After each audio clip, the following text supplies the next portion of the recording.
وَإِنَّ لَكُمْ فِي الْأَنْعَامِ لَعِبْرَةً نُسْقِيكُم مِّمَّا فِي بُطُونِهِ مِن بَيْنِ فَرْثٍ وَدَمٍ لَّبَنًا خَالِصًا سَائِغًا لِّلشَّارِبِينَ.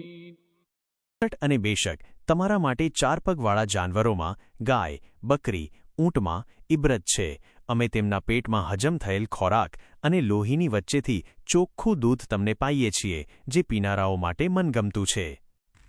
તફસીર: અલ્લાહે જેમ વાદળોમાંથી જીવન આપતું પાણી ઉતારે છે, તેમ જ જાનવરોના પેટની અંદરથી જીવનદાયક દૂધ બહાર લાવે છે. ફરસ એટલે પેટમાં હજમ થયેલો ખોરાક અને ઇબ્રત એટલે એવી વસ્તુ જે જેહાલતથી જાણકારી તરફ લઈ જાય.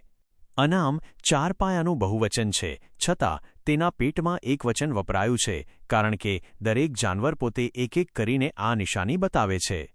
દૂધ સંપૂર્ણ ખોરાક છે. તે પાણીનું કામ પણ કરે છે અને ખોરાકનું પણ. રિવાયત મુજબ દૂધ બુદ્ધિ વધારે છે, યાદશક્તિ સાફ કરે છે, આંખોને તેજ કરે છે, દિલ મજબૂત કરે છે અને ભૂલવાનું ઘટાડે છે. ચારપાયા ફક્ત આપણા ભૌતિક લાભ માટે નથી, તેઓ આપણા ઈમાન અને અકીદાને મજબૂત કરવાની શીખ પણ આપે છે.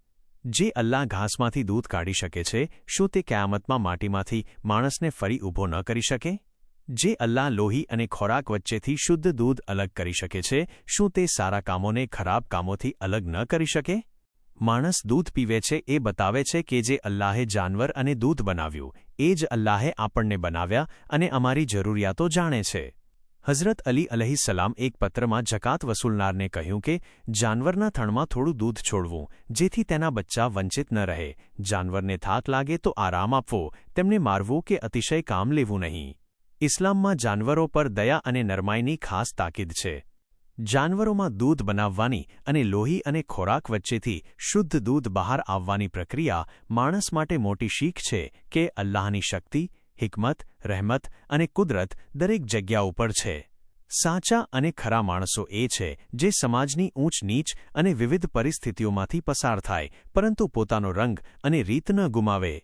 તફસીરે નૂર, આયતુલ્લાહ મોહસિન કરાઅતી, સૂરે નહલ, આયત 66.